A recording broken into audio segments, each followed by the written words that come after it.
The chandeliers were blinding. 300 guests. Black ties and bare shoulders. Champagne in crystal flutes that cost more than most people's rent. The kind of room where everyone was performing for everyone else, laughing a little too loudly, standing a little too straight, making sure to be seen being seen. Damien Blackwood stood at the far edge of it all. He wasn't smiling. He never smiled at these things anymore. He had stopped pretending to, somewhere around his 29th birthday, when he realized that every person in every room like this wanted something from him, and the smiling only encouraged them. So he stood there. Still. A glass of scotch he hadn't touched in 40 minutes. Watching. Then he heard it. The sharp, shattering crash of a tray hitting marble. The collective gasp of 300 people turning at once. A young waitress, couldn't have been older than 22, stood frozen in the center of the ballroom floor. Broken glasses around her feet. Champagne spreading across the tile like a slow tide. Her face had gone the color of chalk. For a moment, no one moved. Then the laughter started. Low at first. A few snickers near the back. Then wider, easier, the way cruelty always spreads when it finds a crowd to hide in. A woman in a red dress, the kind of woman who measured her worth in the discomfort of others, raised her chin and looked at the waitress with an expression of pure, practiced contempt. "You don't belong here," she said. Not quietly. Not to a friend. To the room. The waitress's chin trembled. She bent to start picking up glass with her bare hands. Damien set down his untouched scotch. "She's the only person in this room worth knowing." Flat. Calm. Devastating. He didn't wait for a response. He walked to the exit, pushed through the door, and didn't look back. He crossed the ballroom floor without hurrying. Without saying a word. 300 people watched him move and no one understood what was happening until he reached the waitress, shrugged off his tuxedo jacket, a jacket that cost $11,000, and draped it carefully over her trembling shoulders. She looked up at him, eyes wet, confused. He didn't look at her. He turned to the room. The silence was immediate. Complete. The kind of silence that only happens when something has shifted and everyone feels it, but no one knows what to do with it yet. Damien looked at the woman in the red dress. Then slowly, deliberately, let his gaze move across the rest of them. That was the last night Damien Blackwood was himself in public. The next morning, he disappeared. And the woman who would find him, the real him, was 200 miles away in a small town, already awake before sunrise, already covered in flour, completely unaware that her life was about to change in ways she never could have prepared for. But here's what you need to know before this story goes any further. She was hiding something too. Something she had carried alone for years. Something quiet and heavy and carefully kept. And when it finally came to light, it would nearly cost them everything. The penthouse was silent when Damien got home. It was always silent. That was the thing about a place this size. 12 rooms, floor-to-ceiling glass, a view of the city that people paid for tours to see. Silence didn't feel like peace here. It felt like absence. Like the whole space was designed to show off how much room one person could rattle around in alone. He didn't change out of the tuxedo. He sat on the edge of the bed in the dark and looked at his hands. Somewhere in a ballroom downtown, a woman he didn't know was still wearing his jacket.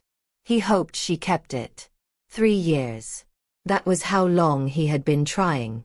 Not desperately. Not visibly. Damien Blackwood did not do desperation visibly.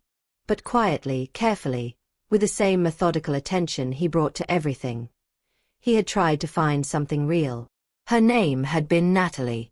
Smart, composed, laughed at exactly the right moments. He had been cautiously, genuinely hopeful for 4 months, until he overheard her on the phone in the kitchen of his apartment, voice low, thinking he was still in the shower. "I don't even like him, honestly. But the money, Sasha. You have no idea." He had stood in the hallway for a long time after that. Before Natalie there had been Courtney, who turned out to be feeding information to a financial journalist. And before Courtney, there had been Isabel, who had been lovely and warm right up until she asked, very casually over dinner, whether he had finalized his estate planning.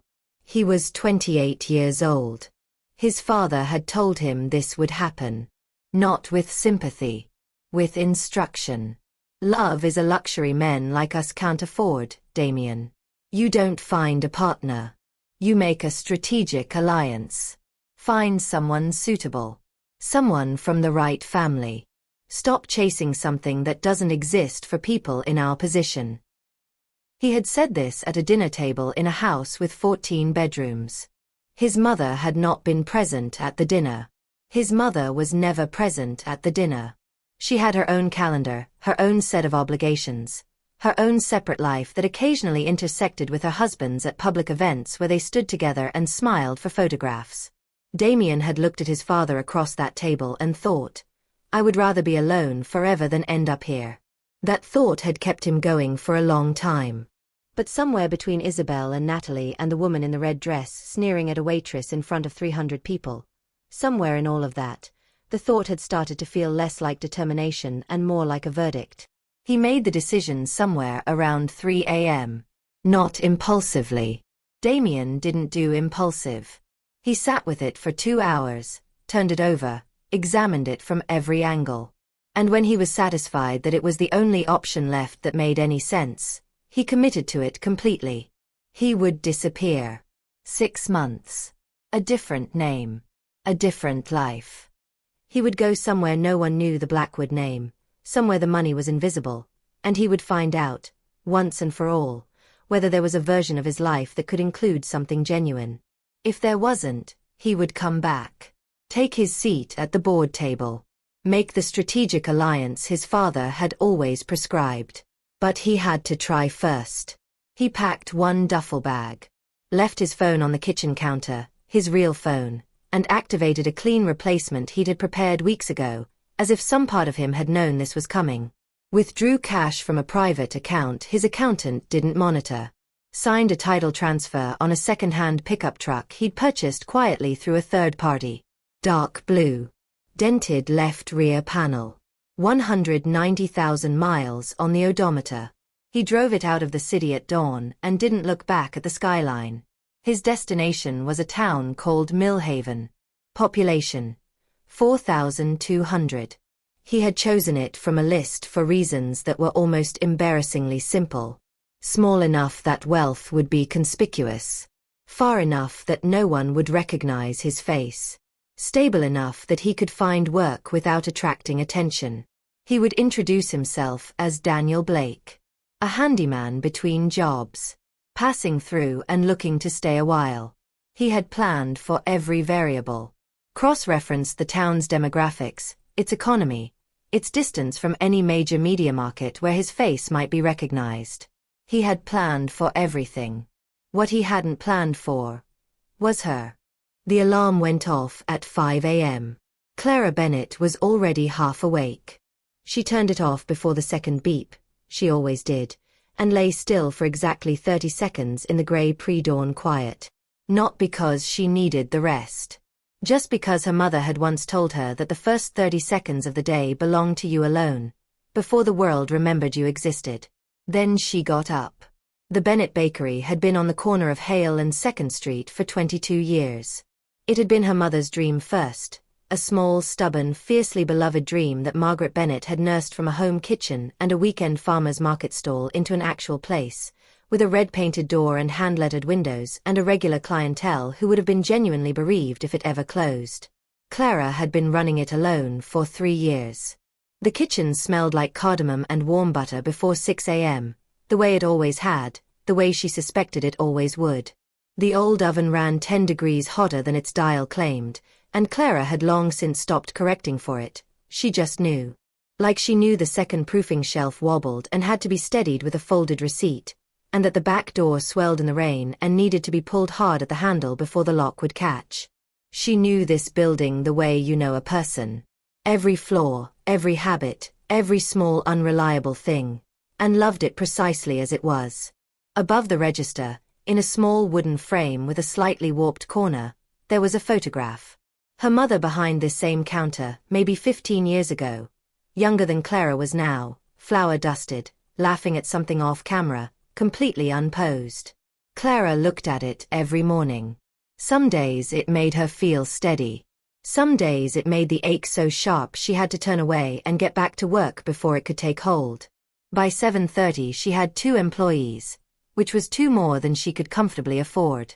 Rosa, 61, relentless, capable of carrying 4 trays at once and conducting an entire conversation while doing so. And Marco, 19, unreliable on early shifts but talented enough with laminated dough that Clara kept adjusting her schedule instead of his. It wasn't a staff. It was a situation. But they showed up. And showing up, Clara had decided long ago, counted for an enormous amount. Then there was Eli. Her brother was 17 and the only genuinely optimistic person she trusted. He studied at the kitchen table most evenings, scholarship applications stacked beside his calculus textbook, talking about college with a certainty that Clara had learned to protect at almost any cost. He believed his way out was coming. She was determined to make sure it was. He didn't know how close the margins were. She kept it that way deliberately. Their father had left when Clara was 19. 2 weeks after their mother's diagnosis, after the word malignant had entered their lives and rearranged everything inside it. He had not called, had not explained, had simply stopped being present, the way some people do when reality exceeds what they're willing to carry. Clara had been the one to sign the treatment paperwork, to manage the insurance calls, to eventually plan the funeral, to come home after the burial and look at her 16-year-old brother across the kitchen table and decide, quietly, without ceremony, that she was going to be enough. She had stopped waiting to be saved a long time ago. It hadn't made her hard, exactly. Just precise. Careful about what she let herself depend on. People left. Ovens didn't. Bread rose if you treated it right. These were the things she trusted. He walked in during the Tuesday morning rush. The bakery was full, regulars claiming their usual tables, a small line at the counter, Rosa calling out orders and Clara working the register between trips to the kitchen. Controlled chaos. The good kind. She didn't notice him at first. Just registered the sound of the door and someone stepping to the end of the line. When she finally looked up, she looked once, and then looked again. He was tall. Dark jacket, worn at the elbows. Jeans that had seen better days. There was a duffel bag strap visible over one shoulder, like he'd come from somewhere or was about to go. He was holding the yellowed help wanted card that had been in her window for, she tried to remember, at least 3 months. Maybe 4. Is this still current? He asked, when he reached the counter. Clara looked at the card. Then at him. His hands were resting on the counter and she noticed them immediately, the way she noticed most things. They were clean. Not just clean, smooth. No calluses, no scuffs, no grease under the nails. The hands of someone who had never changed a washer in his life. His posture was wrong too. Too straight. Too easy. Like a man who was accustomed to standing in rooms and being deferred to. You don't look like someone who needs work, she said. He held her gaze without flinching. I'm better at it than I look. She should have said no. Every practical instinct she had said no.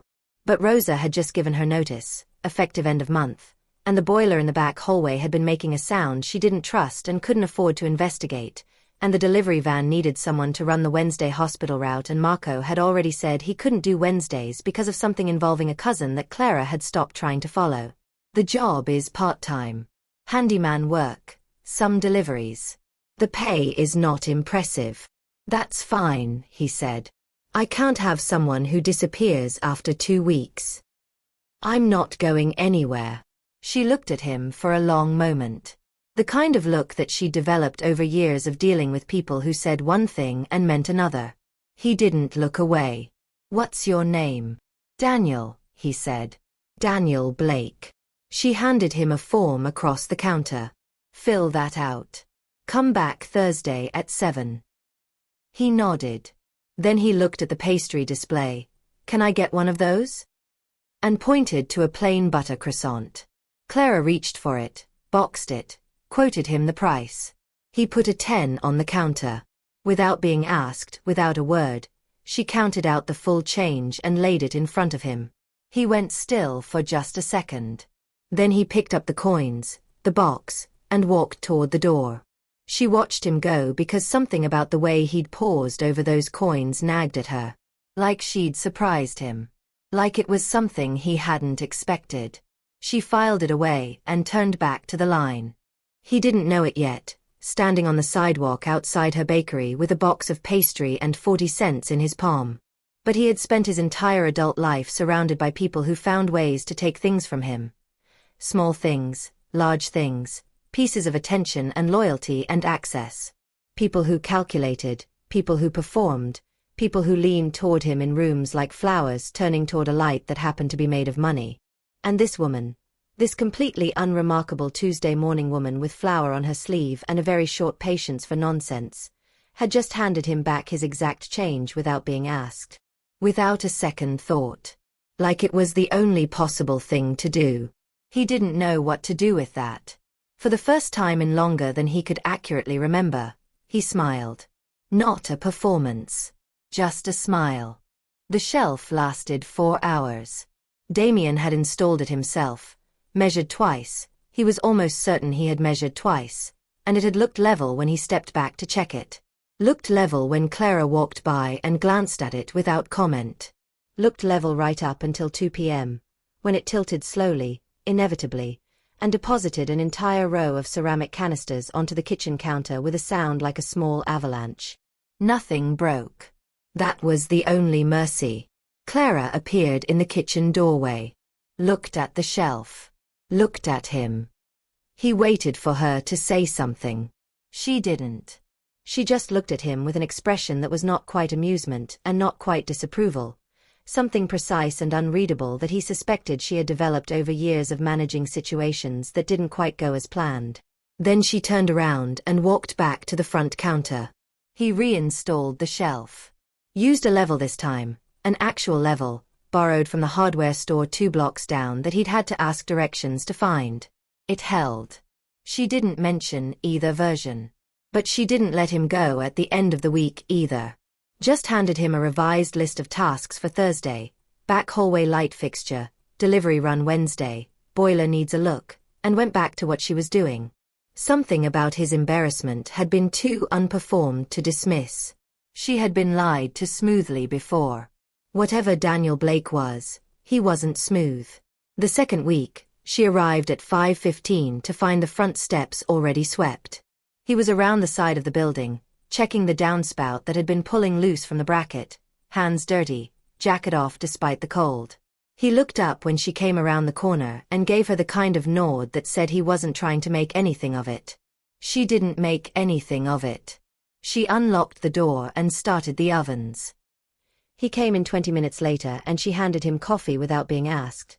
Black, because that was how he'd taken it the first time and she had a precise memory for small preferences. He wrapped both hands around the mug and she thought, not for the first time, that there was something about the way he received ordinary kindness that was slightly wrong. Like it still surprised him. Like he was recalibrating each time. She thought about asking. She didn't. It was a Wednesday evening when she first saw past him. She had come in from the cold storage to find Eli at the kitchen table, which was not unusual. Eli did homework at the bakery kitchen table 3 nights a week, but Daniel was sitting across from him, and Eli had his laptop open, and neither of them had heard her come in. "It's not bad," Daniel was saying, reading from the screen. "But this paragraph, right here, you're telling me what you did. I want to know what it cost you." Eli frowned at the screen. "What do you mean?" "You wrote that you worked 2 jobs during junior year. Okay. But that's a fact. What I want to know is what you didn't get to do because of it. What you chose, on purpose, to give up. That's the part they remember." A pause. The sound of Eli typing. "Like that." Daniel read it. "Yeah. Exactly like that." Clara stood in the hallway for a long time. She was not a person who cried easily.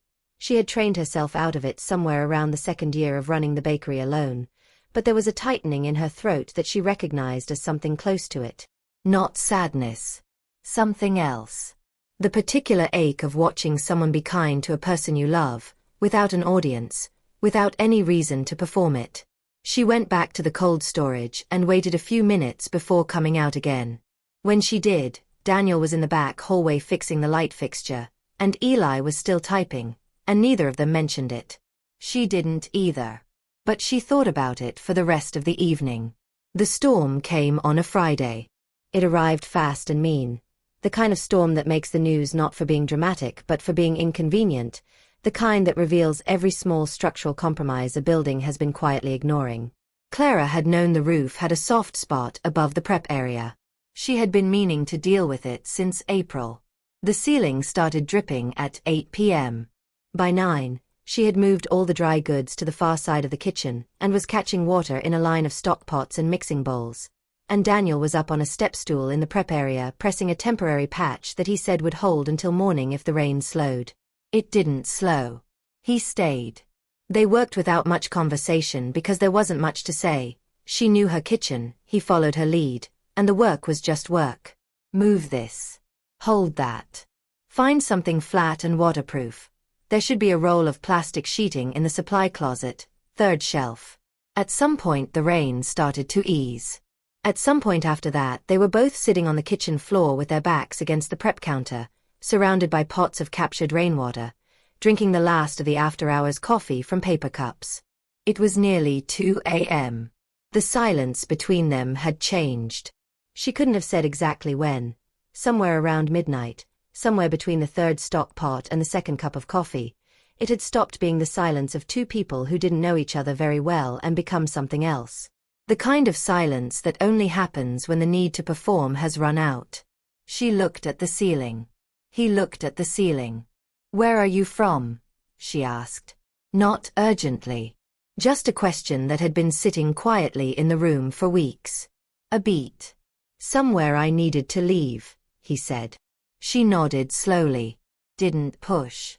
Some answers were complete even when they weren't full, and she had said enough things in her life that she meant but couldn't quite explain to know the difference. "My mother used to say home is the place that fits your hands," she said. "Like the way a good knife does. You don't have to think about it. It just goes where you send it." He was quiet for a moment. Then he looked down at his hands, both of them open on his knees, and didn't say anything at all.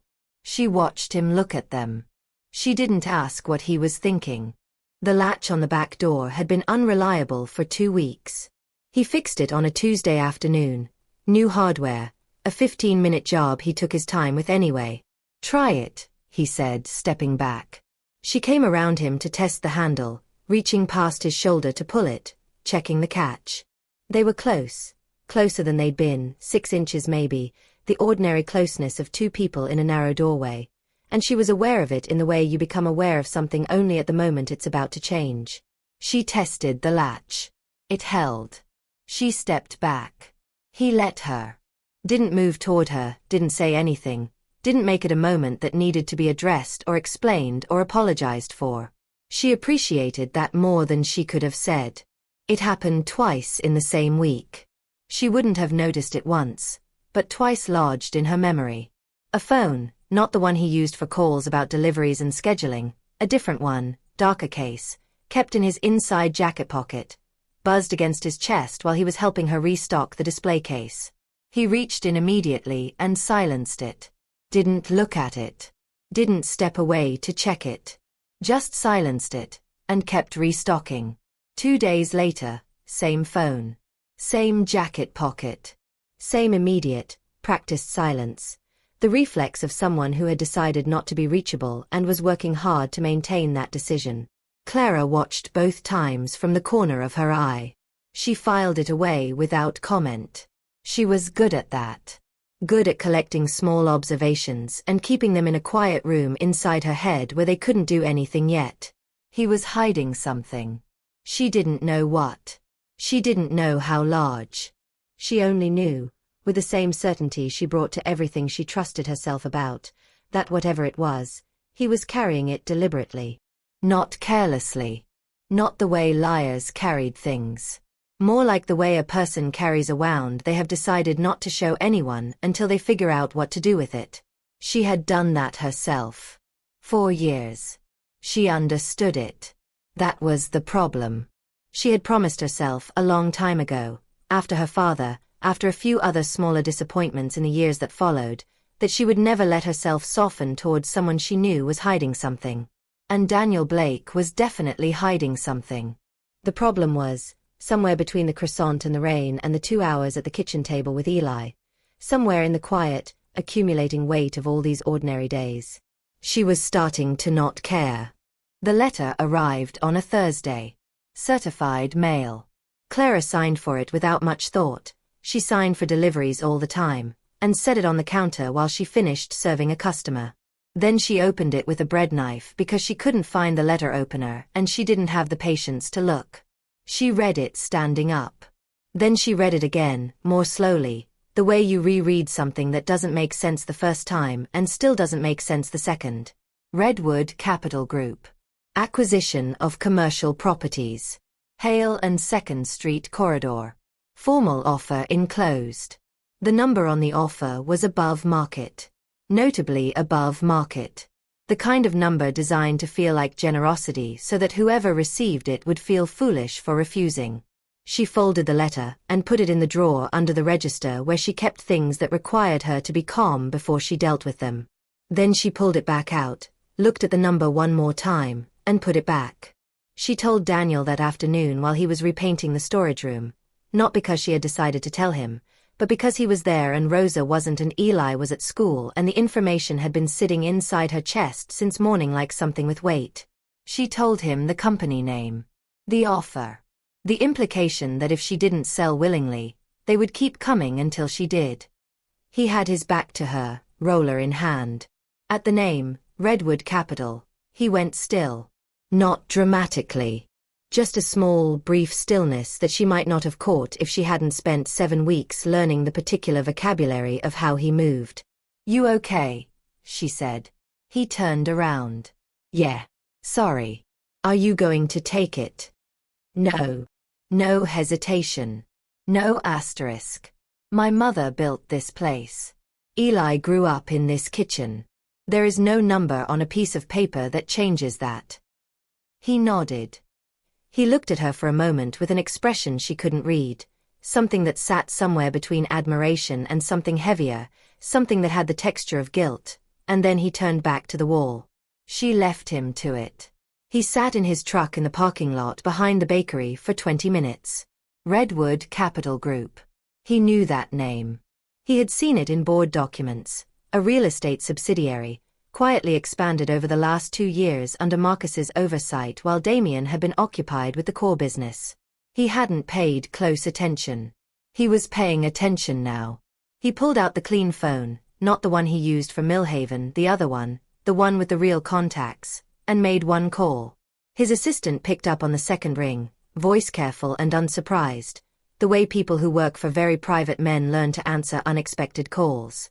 "Pull the Millhaven acquisition file," Damien said. "Everything under Redwood Capital. Property targets, timeline, authorization chain." A pause. "When do you need it?" "Tonight. And don't tell anyone I asked." He ended the call and sat looking through the windshield at the back of the building. The door he had fixed last week. The downspout he had re-bracketed. The second-floor window Clara propped open every morning with a folded matchbook because the mechanism had seized and she hadn't gotten around to replacing it. 7 weeks. He had come to this town with one purpose. Small, contained, time-limited. Find out if genuine feeling was possible for a man whose name preceded him into every room. 6 months. Go home. Instead he had fixed her shelf badly and then fixed it properly and hadn't been fired for the first version. He had sat at a kitchen table with a 17-year-old who wanted something better for himself and helped him find the words for it. He had spent the night on a kitchen floor in a rainstorm and felt, for the first time in longer than he could comfortably account for, like himself. Not a name. Not a balance sheet. Just a person, present in a room, with someone else who was also just a person. He had started to feel something he had almost given up believing was still available to him. And now his family's company, the one with his name on the founding documents, was threatening to demolish the thing she loved most. The guilt was not abstract. It sat in his stomach like something physical. She found him in the kitchen that evening, cleaning up after clothes. He knew she had something more to say. She had a particular quality to her silence when she was working towards something, a kind of deliberate patience, like she was waiting for the right entry point. "Can I ask you something?" "Sure," he said. A beat. Not dramatic. Just honest. "If I lose this bakery, I don't know what I am." She said it simply, without performance, the way someone says a thing they've been turning over privately for a long time and have finally decided to say out loud. Not a request. Not a setup. Just the truth, offered plainly.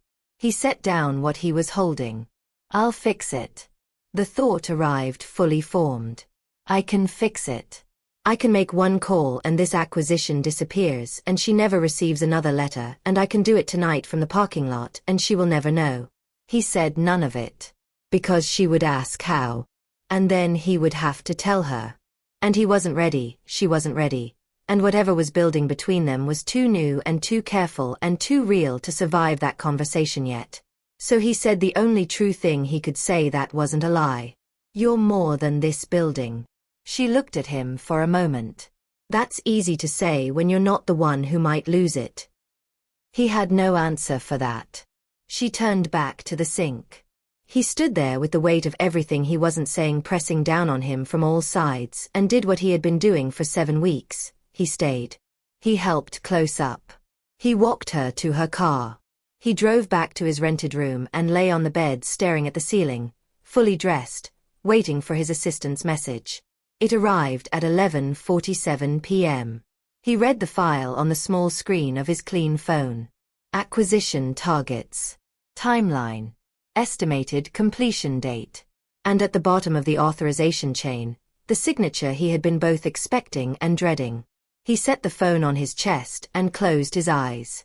The representative arrived on a Friday morning. Young. Well-cut suit. The particular confidence of someone who had been sent to do something unpleasant and had been told they were very good at it. He introduced himself to Clara as a development consultant for Redwood Capital and asked if they could speak privately. From across the street, Damien watched through the bakery window. He was supposed to be getting supplies from the hardware store. He had not gone to the hardware store. He watched Clara's posture shift, the small, precise stiffening that happened when she encountered something she had already decided against. He watched her say something. The representative said something back. She pointed at the door. He watched the representative come back out with the same pleasant, unruffled expression that meant this was not his first refusal and he would be back. And then, just before he turned toward the street, the representative's gaze moved across the road. Found Damien.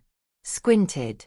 The particular slight squint of someone looking at a face that is triggering a half-formed recognition they can't quite locate. Damien turned away. Looked at his phone. Walked half a block in the wrong direction and waited until he heard footsteps move away behind him. His heart was going hard in a way he didn't let reach his face. He stood on the sidewalk in a town he had chosen for its obscurity, wearing clothes purchased to make him disappear, with a woman inside that bakery who trusted him, who had looked at him the night before and told him she didn't know what she was without that building, and he held 2 pieces of information that together made a problem with only one solution. He could save the bakery. He could protect Clara. He could end this acquisition today with a single conversation. But doing it meant telling her who he was. And telling her who he was meant telling her what he had been lying about since the morning he'd walked in and asked about a yellowed help wanted sign with clean hands and the posture of a man who had never needed a job in his life. He had exactly 2 problems now. Both of them had the same solution. And he couldn't use it without destroying everything. Eli came through the back door at 4:30, still in his school jacket, moving with the particular energy of someone carrying news they haven't decided how to deliver yet. Clara was at the prep counter, portioning tomorrow's croissant dough into rectangles. She didn't look up. "Hey," he said. "Dinner's in the oven." 40 minutes. Okay. But, hey, look at this. She heard him set his bag down. Heard him come around the counter. Felt him hold his phone out in her peripheral vision. Zara's sister was doing some research project. I don't even know, something about like, philanthropy or whatever. And she found this. Clara looked at the screen. A gossip column article. The kind with a slightly too bright photograph and a caption written by someone who considered themselves clever. A charity gala, judging by the background, chandeliers, formal wear, the particular studied glamour of very expensive rooms. The caption read, "Billionaire heir Damien Blackwood spotted at Monaco charity gala. Sources confirm he remains the most eligible and most elusive bachelor in the Blackwood dynasty." And in the photograph, standing at the edge of the room, not smiling, Clara. Eli's voice had shifted, lighter now, almost laughing, the way you laugh when something is too strange to take seriously yet. "Is that our Daniel?" She didn't answer. She took the phone from his hand. Same jaw. Sharp, clean, the particular set of it she had noticed on day one and filed away without knowing why. Same eyes. Dark, still, the eyes of someone who had developed the habit of watching rooms rather than participating in them. Same posture. That posture she had clocked the moment he'd walked through her door with his clean hands and asked about a yellowed sign. Too straight, too easy, like a man accustomed to rooms that deferred to him. She had noticed all of it. She had just not known what it added up to. Now she did. She set the phone down on the counter. She did not cry. She did not raise her voice. She went very quiet, the specific, total quiet of someone who has just had a large piece of their understanding rearranged and is waiting for the rest of their system to catch up. Eli felt the shift in the room immediately. "Clara. Go upstairs," she said. "I didn't mean to." "I know. Go upstairs, Eli. Please." He went. She stood at the prep counter and looked at the dough she had been portioning and did not touch it. She thought about the first morning. The clean hands. The practiced stillness. The way small kindnesses seemed to catch him off guard, like he had forgotten they existed. The phone in the inside jacket pocket, silenced, twice, with a reflex of someone who had decided not to be findable. She had filed all of it away, collected it carefully in that quiet room inside her head. She had told herself she wasn't ready to look at it yet. She understood now that she had been afraid of what it added up to. She heard the back door open at 5:15, the same time it always opened, because he was reliable in his rhythms. She had to give him that. He had been nothing but reliable, and she didn't turn around. She heard him come in. Heard him set his jacket on the hook by the door. Heard him take 2 steps into the kitchen and then stop. The silence lasted maybe 4 seconds. She knew he knew. She could feel it in the quality of his stillness. No greeting, no movement toward the supply shelf, none of the easy, habitual choreography of a normal afternoon. Just him, standing behind her, understanding that something had changed before she had said a single word. She kept her eyes on the counter. "How long?" she said. Not a question. Just the beginning of an accounting. A beat. Then his voice, quiet, stripped of everything except the truth. "Since before I walked through your door." He told her all of it. She stood at the prep counter with her hands flat on the surface and she listened and she did not interrupt. His real name. The gala. The last night he had been himself in public. And what he had decided in the dark of a 12-room penthouse that no one had ever made feel like home. The experiment. The logic of it. How it had seemed, from the inside of a life like his, like the only rational option left. How it had stopped being an experiment around week 2. He said it plainly without reaching for drama, and somehow the plainness of it made it worse. Around week 2. The shelf, the sweeping, the coffee, the croissant and 40 cents. How he had fallen in love with her. He said that too, without flinching, without qualifying it, because she had never once looked at him and calculated what he was worth. She listened to all of it. Then she said the thing that she had felt forming since the moment she looked at that photograph. The thing that had been sitting in the room with them since the first morning. Unspoken, waiting. You asked me to trust you. Her voice was even, quiet, which was worse than anything louder would have been. Not in words. You didn't ask in words. But every day, every morning you showed up early, every evening you stayed late, every time you sat with Eli and every time you stayed through the rain, you were asking me to trust you. And I did. I trusted you with things I don't tell people. She paused. Every day you let me do that. Every day you let me trust a lie. He didn't argue. Didn't reach for a defense or an explanation. She watched his face in her peripheral vision, and he looked like someone receiving something he had known was coming and had decided not to try to avoid. She almost wished he had argued. The not arguing was its own kind of breaking. Then she asked the question she had been holding since the letter. Since the representative in the suit. Since the way he had gone still at the kitchen doorway when she'd said the name. The acquisition. Redwood Capital. She turned to face him for the first time. Is that yours? The silence that followed lasted less than 3 seconds. It was the loudest thing she had ever heard. It's my family's company, he said. I didn't know it was this property. I swear to you I didn't know until. But you knew. Her voice didn't change. At some point you knew. And you stayed. And you didn't tell me. He closed his eyes briefly. Yes. She walked to the back door, the door he had fixed, the latch that now caught cleanly every time, and she opened it. The evening light came in. The ordinary sounds of Millhaven at 5:30. Traffic 2 blocks over. Someone's radio from a window above the street. Please don't come back, she said. She wasn't looking at him. She was looking at the doorway. Daniel. Or Damien.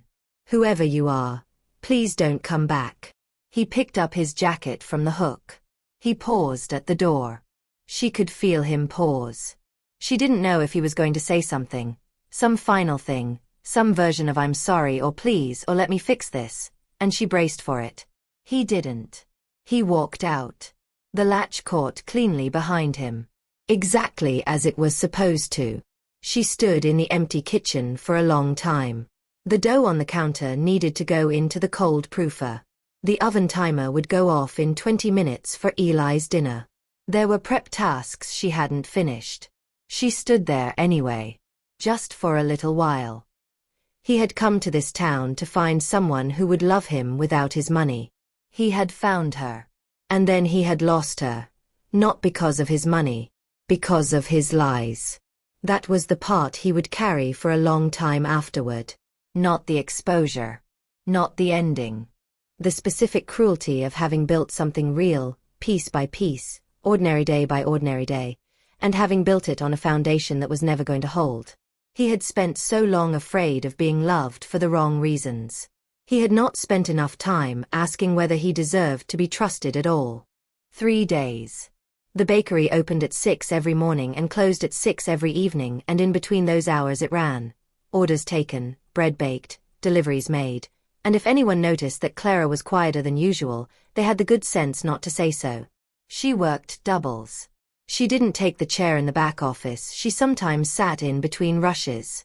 She stayed moving, stayed occupied, stayed in the particular relentless momentum of someone who has decided that stopping, even briefly, even to eat, is not currently an option. Marco noticed. Didn't say anything. Rosa, who had heard enough about Daniel in the weeks since he'd started to have some understanding of the shape of things, came in on Thursday morning, looked at Clara once, and simply tied her apron and started on the morning prep without asking a single question. That was how Clara knew she was grateful. Eli tried on the second evening. He sat down across from her while she was doing the closeout receipts, opened his mouth, and she looked up at him. Just once, just briefly, and shook her head. Not unkindly. Just firmly. The way she shook her head when she had already made a decision about something, and further conversation wasn't going to move it. He nodded. Got up. Made her tea without being asked and set it beside the register and went upstairs. She looked at the tea for a long time before she picked it up. Damien checked into a hotel 40 minutes outside Millhaven. It was a clean, anonymous place, the kind with a parking lot you could see from the room window, and a breakfast that started at 6 and ended at 9 and was staffed by one person who never made conversation. He paid cash for 3 nights and then extended without discussing it. He didn't go anywhere. His phone, the real one, the one he had left on a penthouse counter 9 weeks ago and then had forwarded to the clean device, filled up quietly with the sediment of the life he had paused. Board meeting reminders. Emails from his executive assistant. 2 calls from Marcus, both brief, both unreturned. A message from his father's office confirming a quarterly review he had not attended. The life of Damien Blackwood, requiring him, unable to understand why he wasn't answering. He let it fill. He sat at the small table by the window and opened the file his assistant had sent. He had read it once, the night of the acquisition, quickly, in the dark, focused on the property list and the authorization chain. He read it again now. Slowly. Starting from the beginning. The Millhaven acquisition had been initiated 11 weeks ago. 2 weeks before he'd arrived. The timeline, the property targets, the particular emphasis on the Hale and 2nd Street corridor. It had the shape of something assembled with specific knowledge. Not a general development push. A targeted one. He turned to the authorization signatures. The initial acquisition order. The expanded scope memo. The instruction to escalate to a formal offer if the first approach was declined. Every one of them bore the same name. Marcus Blackwood. His brother had known he was in Millhaven. Had known, either through the assistant, through someone in the company's tracking infrastructure, through some channel Damien hadn't thought to secure, and had moved on that knowledge. Not clumsily. Precisely. A pressure point, designed and applied by someone who understood that if you wanted to move Damien Blackwood, you had to find something he cared about. Marcus had found it faster than Damien had fully admitted it to himself. He read the signature twice. Then he closed the file, sat with it for 30 seconds, and picked up his phone. His assistant answered on the second ring. "Get me in front of the board," he said. "Tomorrow morning." A pause. "There's no scheduled." "I know. Call an emergency session. Tell them I'm back." He ended the call and looked out the window at the parking lot. The flat grey of a morning that hadn't decided what it wanted to be yet. He thought about Clara standing at the back door with her hand on the latch he had fixed, looking at the doorway instead of him. Please don't come back. He wasn't going back. Not yet. Maybe not ever, the way she meant it. He had no right to assume. But there was one thing he could still do. One thing that didn't require her forgiveness or her permission or anything from her at all. One thing he could do simply because it was right, because the harm had come from his direction, carried his name, been authorized by his family, and it was his to undo regardless of whether it changed anything between them. The second letter arrived at the bakery on Friday. Clara was alone in the kitchen when Marco brought it in from the mailbox. Certified, same return address, same redwood capital letterhead. She opened it the same way she'd opened the first one, with a bread knife, at the counter. This one was different. The language had changed. Formal now. Legal. Non-negotiable acquisition proceedings. 30-day response window. Failure to comply will result in eminent domain assessment. She read it twice. She folded it. Placed it in the drawer. Went back to what she was doing. She had survived her father leaving. She had survived her mother dying. She had run this business alone for 3 years through supply shortages and one terrible winter and a rent increase that had required her to go 3 months without paying herself. She would survive this too. She kept telling herself that, quietly, steadily, the way she told herself most things she needed to believe, through the rest of Friday and all of Saturday and most of Sunday. Right up until Sunday morning, when she unlocked the bakery in the dark before sunrise and stood in the kitchen that smelled like cardamom and her mother and 22 years of everything that mattered to her. And for the first time in longer than she could remember, she didn't believe it. The boardroom on the 43rd floor of Blackwood Industries had floor-to-ceiling windows on 3 sides. Damien had always found that detail revealing. His grandfather had designed it that way deliberately, so everyone in the room can see how far there is to fall, and the effect had never really left him. Every meeting in that room carried a particular quality of exposure. Everyone performing competence for everyone else, with the city spread out below them as a reminder of the stakes. He hadn't been in it for 3 months. He pushed the door open without knocking. 12 people around the table. Executive committee, 2 board members who'd been pulled in on short notice, the general counsel with her reading glasses already on. Every head turned at once. The synchronized movement of people who had been told someone was coming and still weren't quite prepared for the reality of it. His chair was at the head of the table. He didn't take it. He stood at the door. "I'll keep this brief," he said. He had prepared for this the way he prepared for everything. Thoroughly, without sentiment. The file was clean. The evidence was clear. He didn't need to editorialize. He laid it out in order. The Millhaven acquisition, initiated 11 weeks ago, 2 weeks before his arrival in the town, using internal channels that would have required board-level access to execute. The falsified urgency reports that inflated the commercial value of the corridor to justify the aggressive timeline. The escalation instructions that had been issued without full board knowledge or authorization. And at the bottom of every document, in the same precise signature, Marcus. His brother sat at the far end of the table with both hands flat on the surface, and the expression of someone who had already run the calculations and decided how to play this. He didn't wait to be addressed. "You walked away," Marcus said. The voice was even. Almost reasonable. 3 months with no communication, no oversight, no indication of when or whether you were coming back. Someone had to make decisions. "I made them." "You made them knowing I was in Millhaven," Damien said. "You made them about a property in Millhaven. Specifically. A beat. I made them in the interest of the company. You made them to bring me back." Damien kept his voice level. "There's a difference. And everyone in this room is now aware of it." The silence around the table was the particular silence of 12 people deciding very carefully not to choose a side yet. Damien looked at the general counsel. "The Millhaven acquisition is cancelled. All properties in the corridor are to be released immediately. Full withdrawal, no conditions, no counteroffers. I'll take personal liability for any costs incurred in the process." She was already writing. He looked at the rest of the table. "Effective immediately, I'm resigning my seat on the board." The stillness that followed was total. To remove any conflict of interest in the review of this matter, the General Counsel will oversee an independent assessment of the authorization chain.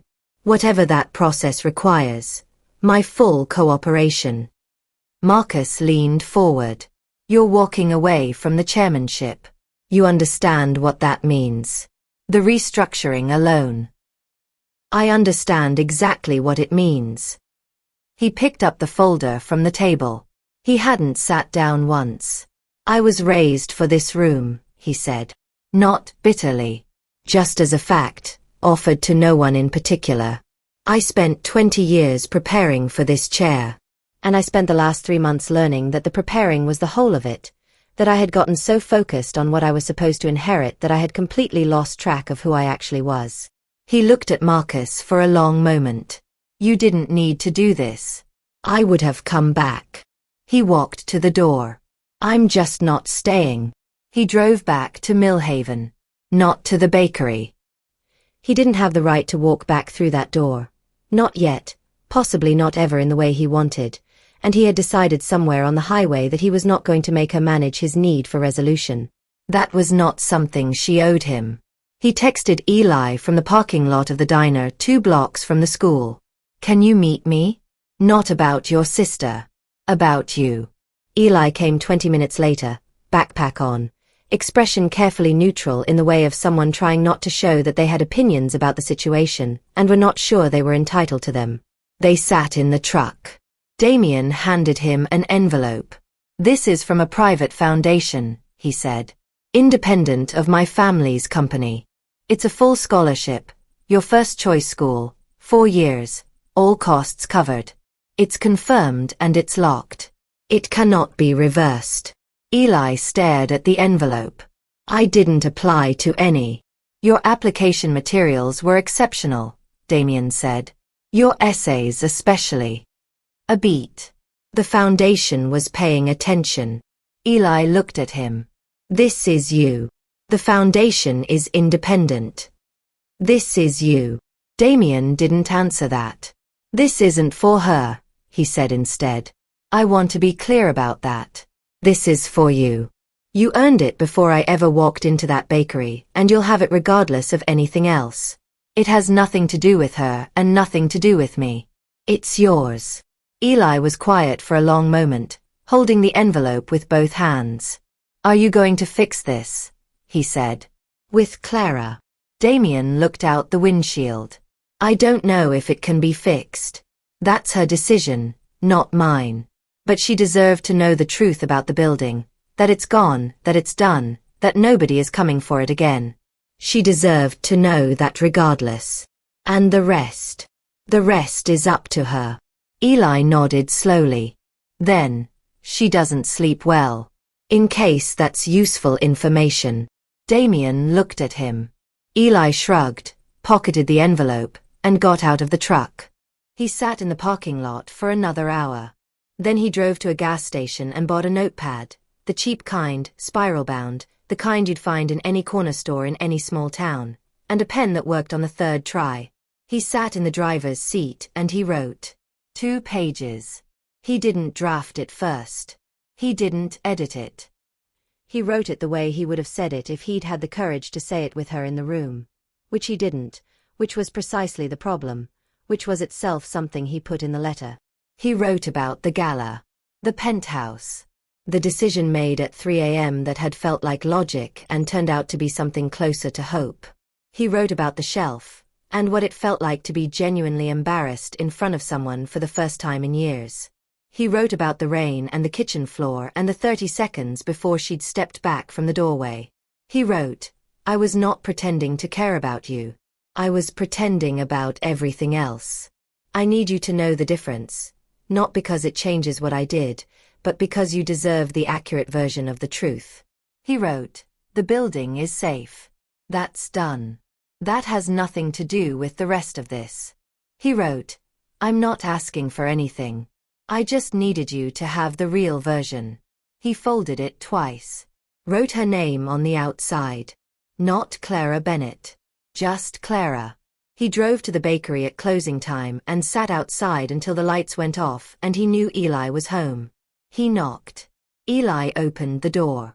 Looked at the folded pages. Looked at Damien. I'm not asking you to give it to her, Damien said. I'm just asking you to have it. Eli took it. Damien walked back to his truck. He had come to Millhaven looking for someone to love him without his money. He was leaving having given everything away. And he still didn't know if it would matter. The letter appeared under the office door on a Tuesday morning. Clara found it at 5:20 a.m., before the ovens were on, before the lights in the front were lit, in the grey preliminary dark of the bakery before it became itself for the day. Just her name on the outside in handwriting she recognized immediately. She sat down in the office chair. She read it once, quickly, the way you read something when you're bracing for it. Then she sat with it. Then she read it again, slowly this time, from the beginning, without bracing. She didn't cry. She didn't move for a long time. She folded it along the same creases it had arrived with and held it in both hands and looked at the wall. Outside, Millhaven was beginning its morning. Somewhere 2 blocks over, the diner would be unlocking its door. The light would be changing on Hale Street from the flat grey of pre-dawn to the pale gold of a morning with no particular agenda. She sat in the office until the timer on the first oven beeped. Then she got up and went to work. The notification came at 9:47 a.m. A news alert, the kind she didn't normally follow, business news, the sort of headline that appeared on her phone and usually got dismissed unread. But the words Blackwood Industries stopped her thumb mid-swipe.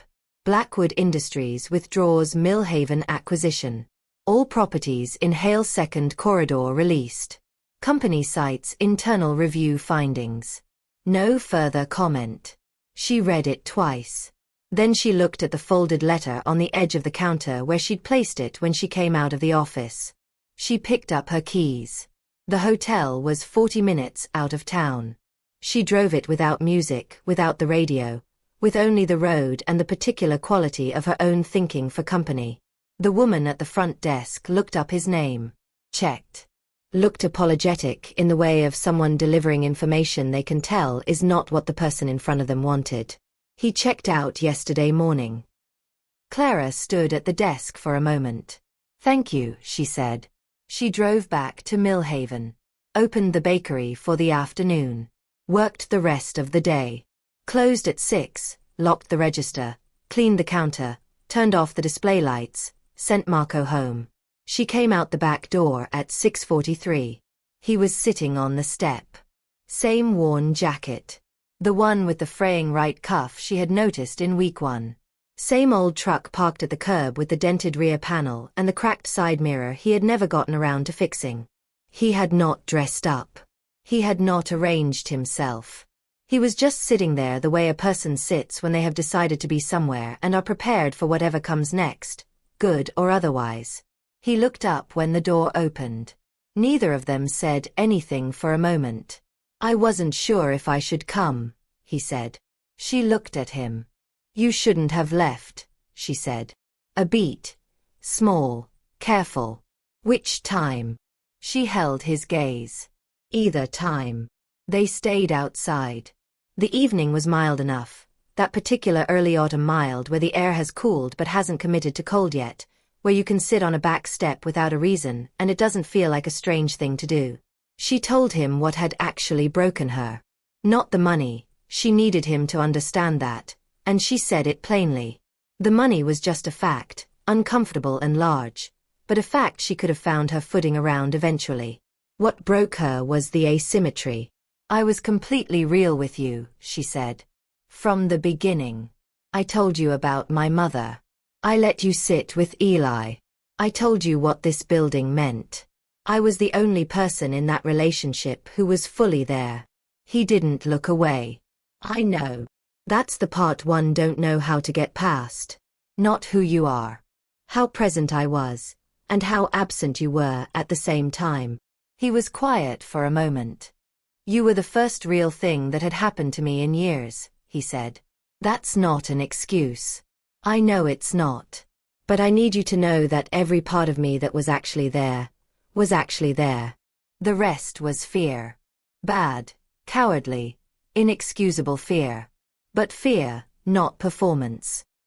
She looked at her hands. "I don't know how to be with someone like you," she said, finally. "Someone with all of that. The money, the name, the world that comes with it. I don't know where I fit in that." "Then we figure it out," he said. Slowly. "On your terms." A pause. "I have time.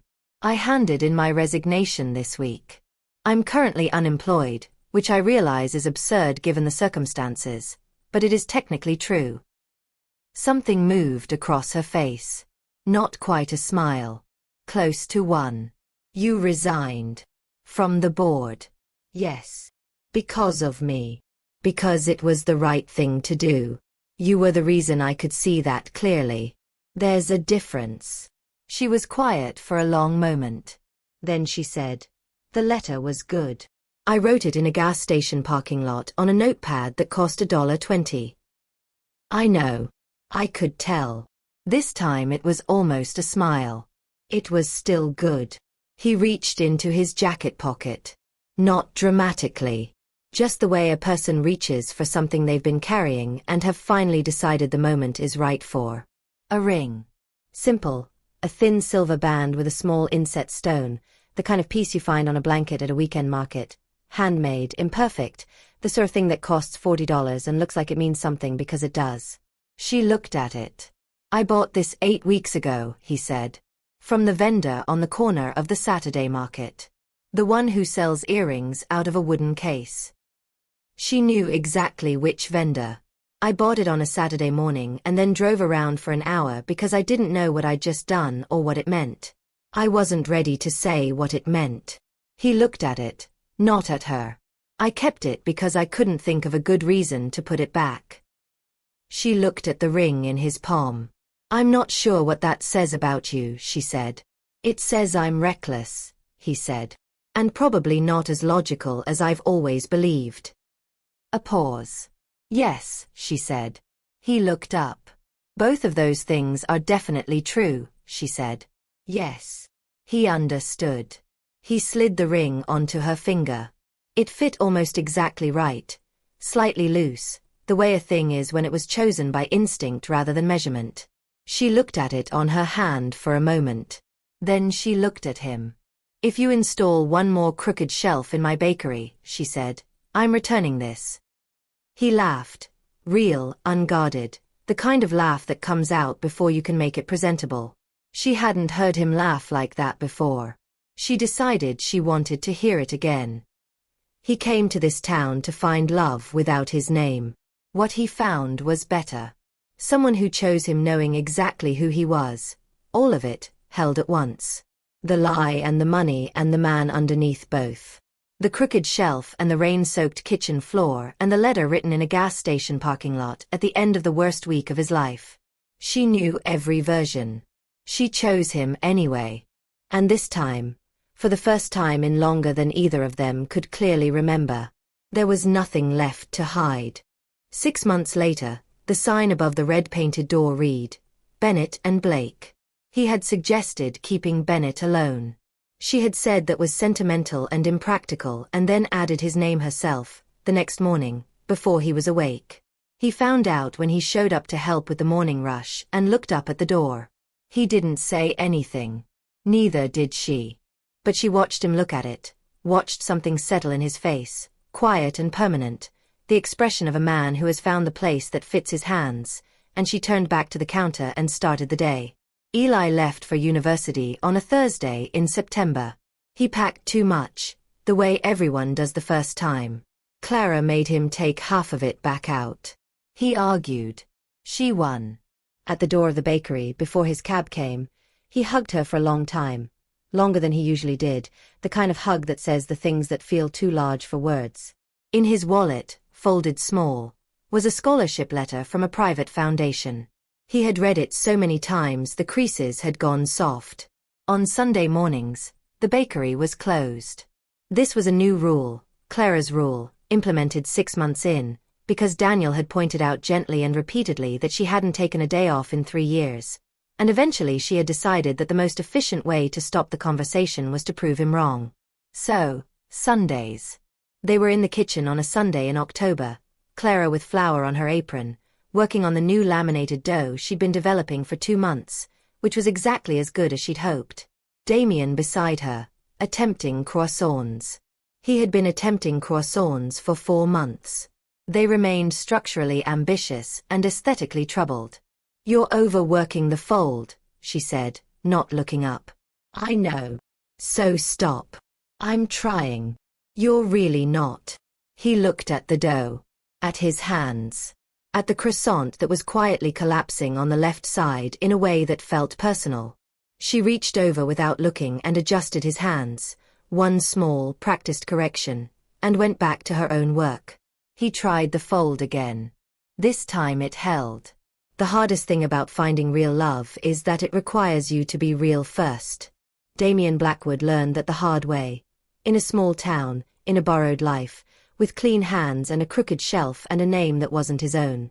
He had to lose everything he was pretending to be before he could become someone worth choosing. But then, the best lessons always come wrapped in a little pain, don't they? If the story stayed with you, share it with someone who believes in second chances. They'll know exactly why.